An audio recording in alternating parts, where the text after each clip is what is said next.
I'm here in front of the scoreboard from the Miracle on Ice hockey game, the 1980 Olympics when the U.S. amateur team beat the Russians. With another exciting Olympics wrapped up, there might be some budding athletes out there. We'll take a look at parks and rec programs, including for traditional sports, an adaptive parks and recreational program, also volunteers for Eagles, and keeping night skies dark on this edition of Connected Colorado.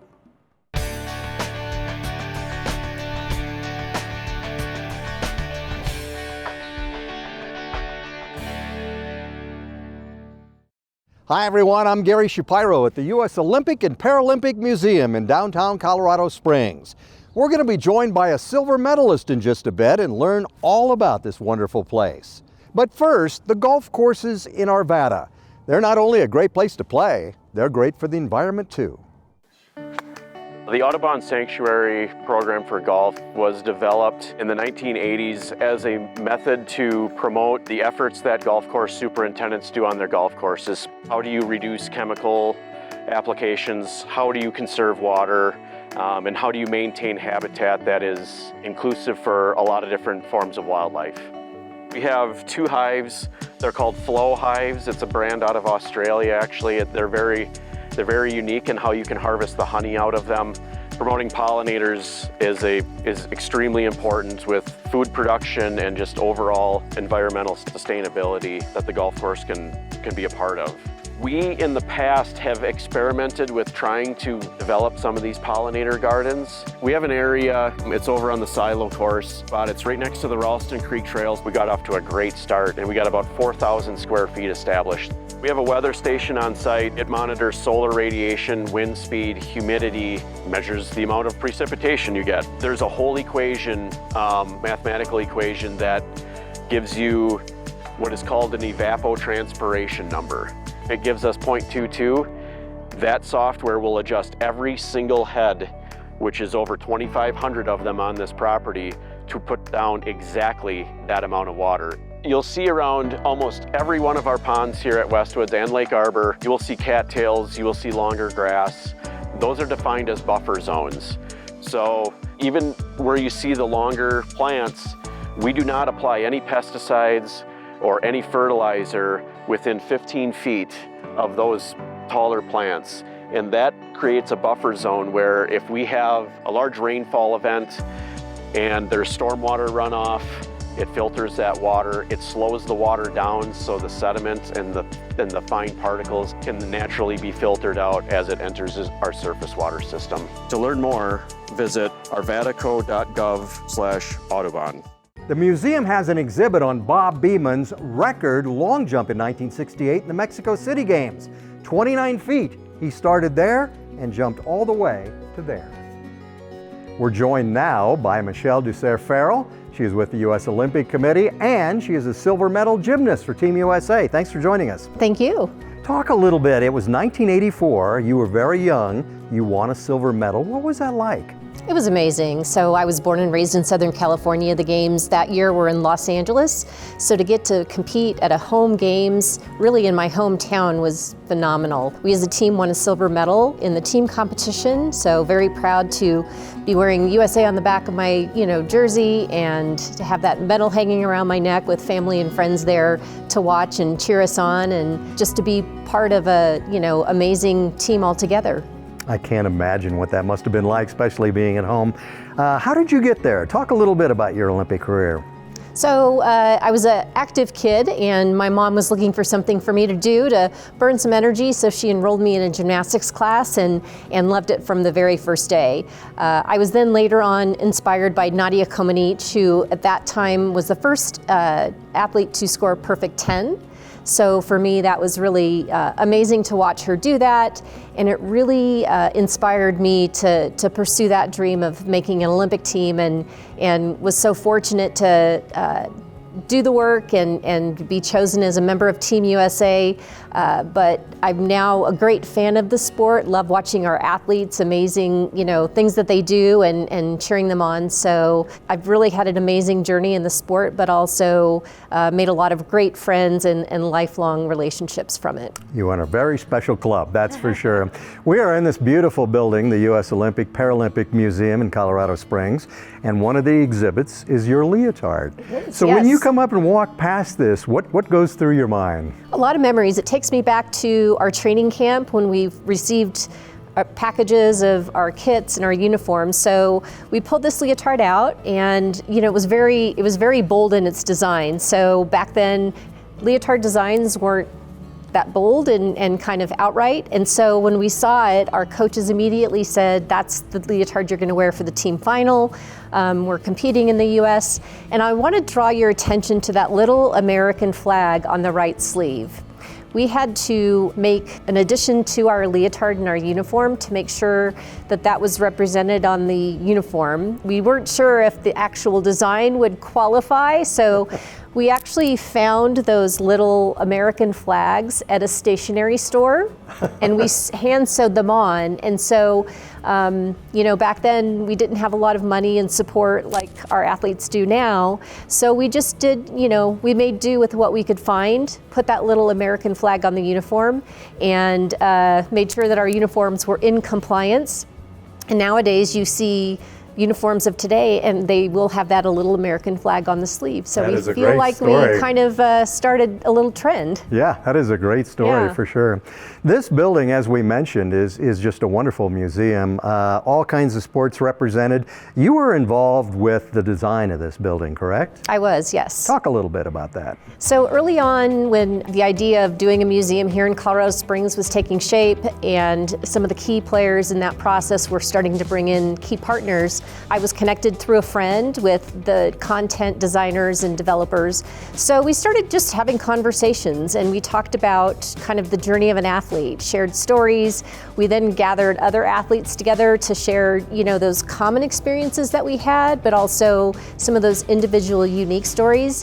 When you go through the museum, it really is kind of taking the journey that an athlete takes, what it takes to train and prepare for the games. What are some of the challenges that you face as an athlete? The museum really wants to represent as many stories as possible so that when visitors go through, they'll see somebody who maybe has, some of the same things that they had during their life, or some of the same challenges. So it really is meant to inspire every single person, whether you're a sports fan or not, in just really the human path that we all take.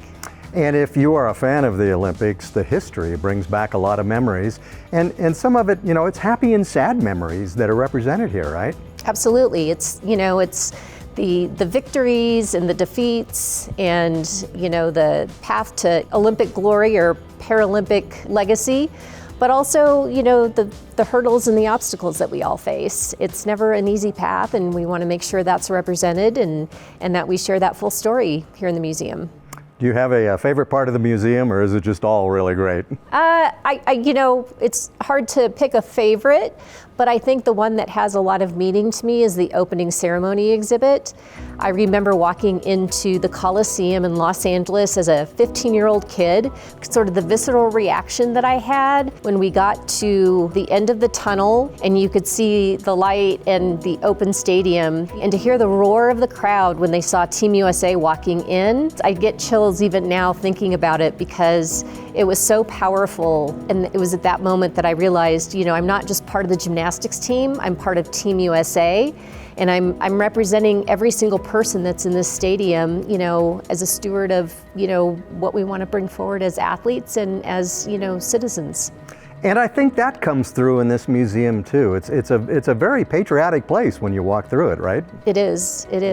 Maybe some people can relate to the leotards and the gymnasts, but others can relate to other athletes like track and field or ice hockey. So that's what's really cool, is that we're, as diverse and unique with our athletes as we are as a nation. You are working for the U.S. Olympic Committee now, and you're getting ready for future Olympic Games, and 2 of them are actually going to be in the USA, so that's got to be kind of cool, right? Very excited. Excited to see that LA is now going to get a Games back. Never thought I would see that in my lifetime. And then in 2034, we're going to see the Winter Games come back to Salt Lake City, so Utah 34 is just right around the corner as well. Yeah, that is awesome. Michelle, thank you so much for coming down and joining us. We appreciate it. Thank you so much. Okay. Here at the U.S. Olympic Paralympic Museum, they have a lot of interactive exhibits. For instance, you can try your hand at archery. All right. You know what? I think I did pretty good. 5 points. Not too bad, right? You know, another place with a really vibrant parks and recreation system is Wheat Ridge.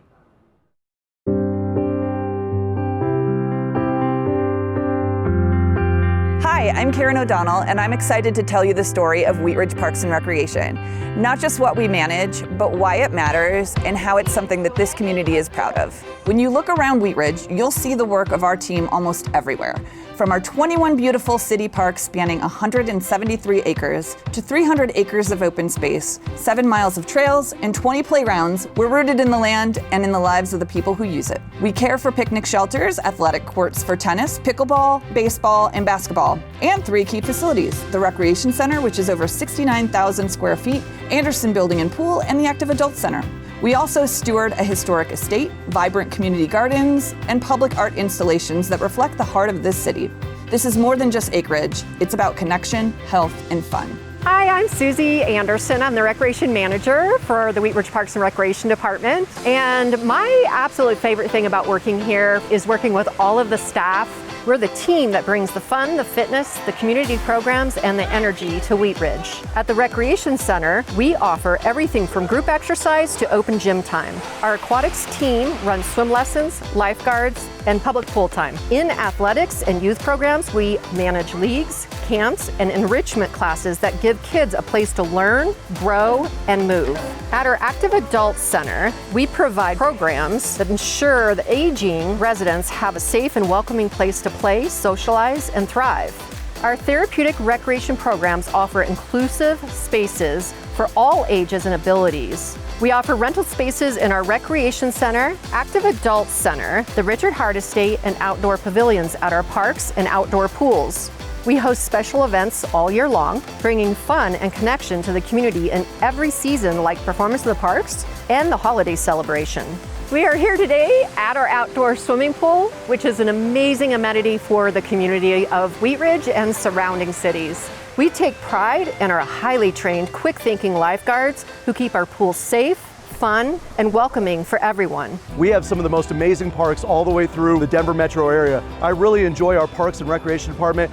Since I was a kid, it's been one of those things that our entire community gets to get out and support. Our rec center is phenomenal. Our Parks and Rec Department is second to none. We absolutely love having them here in Wheat Ridge, and we appreciate everything that they do. We're really proud of the collaborative work that we do with our citizens. We seek citizen input on all the major decisions that we make to see where the community wants to go. Bicycle riding to cornhole, we've got playgrounds, we've got tennis, we've got pickleball. People come to Wheat Ridge and they find out what a great place it is, and they stay. What really makes our work meaningful is the way it connects people. I see it every day in the mom chatting with another parent after swim lessons, in the senior who finds a new friend in a Tai Chi class, or in a child who feels confident for the first time because of their summer camp counselor. These programs aren't just activities, they're lifelines, outlets, and bridges to something bigger.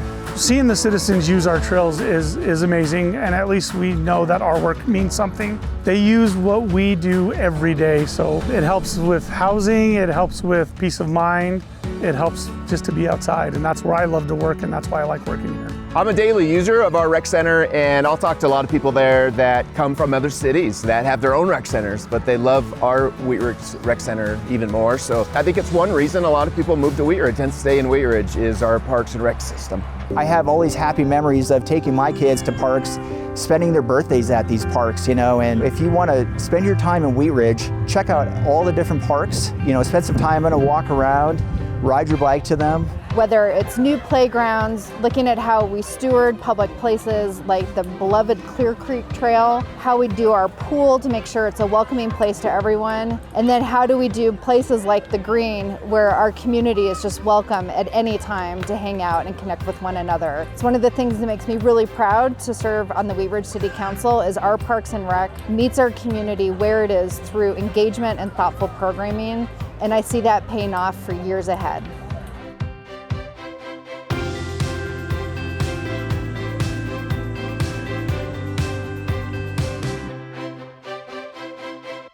There's a big portion of the museum dedicated to the Paralympics. These prosthetics were used by Olympic athletes over the years. And this is a racing wheelchair. that was used in the 2008 Olympics. You know, the Paralympics started shortly after World War II to help veterans who had spinal injuries. Changed a lot since then. In Denver, there's an adaptive recreational program that allows disabled athletes to face challenges and experiences they normally wouldn't be able to. He just loves it. It just improves his life, makes him happy. This program has really reopened the world to me. They experience so many things that they would never experience if it wasn't for this program. I'm so glad we've moved here just because we have programs like this. The goal of adaptive programming is definitely just to make sure that people still get to do whatever it is that they have a desire to do. A lot of times people with disability or diagnosis are told like they can't do this, they can't do this, they can't do this. Adaptive programming is like no, we're going to show you how you can do this, and we're going to make sure that you can do it, and we're going to make sure that it's safe, and we're going to make sure that you're supported in every step along the way. There you go. Nice. When my diagnosis struck, I was walker dependent for a couple years and really missed getting outdoors. The sun is for real today. I used to be a pretty typical Colorado outdoor person. I ran 5 half marathons. I was a hiker, I was a trail runner, so I was used to being outside. I have multiple sclerosis. I got sick back in May of 2018. This program, I was so happy because they've got recreation year-round at an adaptive level for it to meet you where you are. To be able to sit instead of trying to stand as my balance is not the greatest has really brought and reopened the world to me. My youngest is nonverbal, and he has a tendency to stim and get very frustrated with new experiences. But it's the people here that keep him from even having a problem. He came out today and got right in the boat. Just another year ago, we couldn't even get near the dock. The way we adapt our paddleboarding program is we use kayak or fishing seats that we can place on the paddleboard to allow for people who need just a little bit more balance or core support, that you can sit on a paddleboard, which traditionally most people either kneel or stand on. So it allows for you to sit, but then also use a kayak style paddle instead of the traditional stand-up paddleboard paddle. Having this option for adaptive recreation is wonderful. The ratio is incredible. The one-on-one attention he gets. My brother is very social. He loves interacting with people. If he has a preferred activity that he's really looking forward to, I can't tell him the day before because he'll stay up all night. I'll wake up at 5 o'clock in the morning and he's sitting in the kitchen waiting to go. I come from an area where we did not have a program like this, and so coming here to a program like this has been just an eye-opener because our children literally have been able to experience many things that if it wasn't for the program, they would never be able to do. It is critical that we have this. You know, we thought about moving, but no, we can't move because of Denver and what a wonderful city it is and all the programs it offers. All of our programs are open to individuals with a physical disability or an intellectual disability. Every season we offer about 30 to 35 programs throughout the city and county of Denver. A very, very wide array of programs being offered so that we can make sure that the interests of any individual is being met. They are amazing. Everybody knows everybody really quick. I say it's like my little small adaptive family. We have a range of people of all types of abilities, and yet we're all able to come together and do this. Thank you. The staff makes it all possible. They're there with smiles. They'll go the extra mile. They're an amazing people with amazing souls. Really wonderful just to have a program where I can bring them and I know that they're going to enjoy the experience as well as learn and be safe. Yeah, there we go. We love what we do because of the people that we work with and the joy and the pride that they get with doing all of those activities. Absolutely. It's a very cool job. There is a huge sense of satisfaction when we are able to get people out to do things that they previously thought they could not do before. So by making the adaptations and allowing them to try these new experiences, it is contributing to their quality of life, and it's very impactful from a staff and volunteer standpoint to witness the joy that people have in doing adaptive sports. If you know somebody that's suffering from a disability, I would encourage them to try out one of the programs. There's lots of different things offered year-round, and I think that the joy that they will find in whatever program they choose is totally worth you being the person to say, hey, I heard about this, why don't you try this out? So here at the museum, they have a track where you can race famous Olympic runners, like Jesse Owens. Yeah, let's give it a try. 3, 2, 1, go. Oh, that's not going to work. Okay, well, at least I tried. Up next, the city of Aurora, home to several mated bald eagle pairs. They come back every January, and a group of volunteers checks to see when the eggs are going to hatch. As the sun rises at Stargazing Ranch. Oh, he's doing a lot of activity here. Wayne Gallagher sets up his gear for a morning of watching some soon-to-be parents. Keep that up. There we go. Wayne is one of several volunteers who dedicate hours monitoring nesting bald eagles in Aurora. Before the clock change, I'm literally out here almost in the dark, waiting for the sun to come up. It's usually pretty cold. Just throw on another layer of clothes and go for it. I've been a volunteer. This is my 21st year as a volunteer. Wayne says when the city started this opportunity in 2020, he jumped right on it. As a self-proclaimed birder, magpie coming over, he loves to capture wildlife through his lens. These eagles at Stargazing Ranch have been incubating eggs for the last few weeks. He's looking pretty good up there. It can be a waiting game to see some movement. That could mean a nest change. But if you're patient enough, there we go. You'll get to see the bald eagles fly. Getting that last wing stretch before. And trade out for egg sitting duties. Not too bad for an old guy. Wayne says most of the time you can tell the difference between the two. The males are smaller than the females, and that's because the female is made to protect the nest. And anytime you get to see the swap. And I'm pretty sure that was she. That wingspan looked bigger. It is a sight to see. Yeah, these are the big moments until you see a head. And then you know that they're, now they've got a real live eagle. Sometimes it takes a few days after babies are born to get a good view of them in the nest, but Wayne says it's worth the wait. The parents are amazing. Everybody hunts, everybody delivers, everybody, it's all for the kids. So yeah, this is pretty cool. As an observer, Wayne will log any weather conditions, what the environment is like, in times of nest changes, and report all that information to the city's Open Space and Natural Resources program. This information helps the Bird Conservancy of the Rockies with the Colorado Parks and Wildlife. Right back in the nest, right in almost the same head position. Wayne says he's grateful to be helping keep an eye on the birds. Even the days when I go out and it's 12 degrees. I'm still out, believe it or not, I am still having fun out there. Some people, okay, maybe I'm Looney Tunes, maybe I'm not, but I enjoy it and I love getting out here.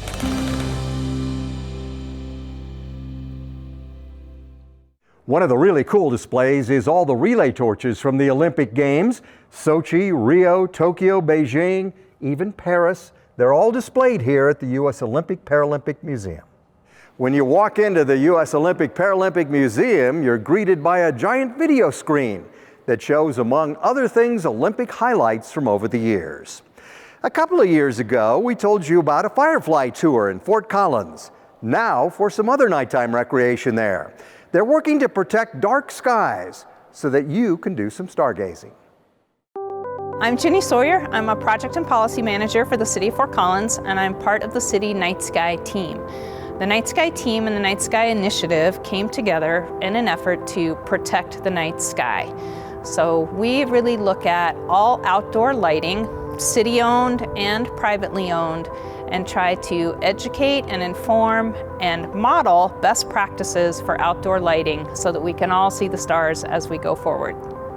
Lighting serves a lot of purposes, and so we of course want areas to be well lit where people are traveling, walking, biking in the evening. But bad lighting can actually produce a lot of hazards. Outdoor lighting too, if anyone has ever been in a situation with a neighbor or nearby residence where the light is trespassing into your home, it can be really disruptive. But we really only want that light when we need it, where we need it, and in the way that we need it. One is the environment. Outdoor lights really have an impact on wildlife, insects, migration. So all these animals are impacted by light and light trespass in their natural environment when normally it would be dark. And nighttime lighting can be a much warmer lighting. In the morning you want a white light to help you wake up. In the evening and at night we want these warmer temperature light bulbs and lights to install around. And we want that lighting shielded so that it's not going out somewhere that doesn't need to be lit.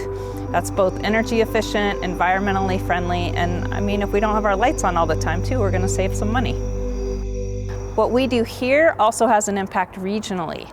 Our lighting that escapes up into the sky, we don't want to have a greater and greater impact as our community grows. Our community is going to grow, so how do we maintain and actually improve all of that outdoor lighting as we're doing that?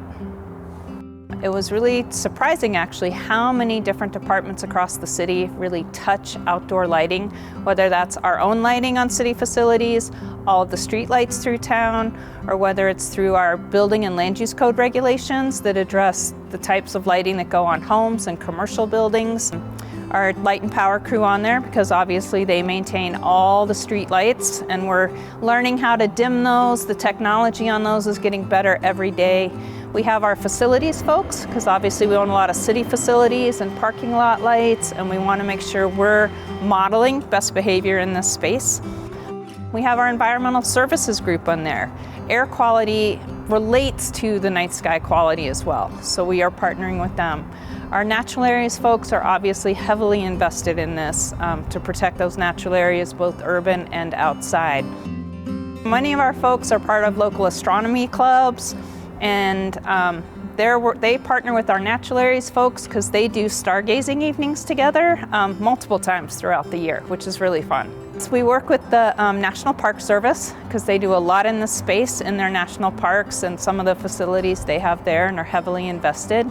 It's amazing once you dig in how many people are really interested in this. So once you pay attention to the night sky, I think you will get hooked. You will notice good lighting, you will notice bad lighting.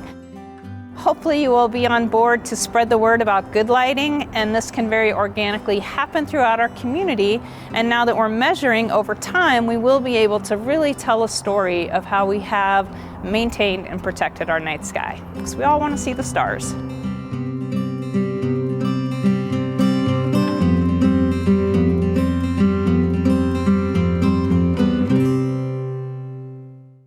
We hope you get to take advantage of some athletics and recreation in your area.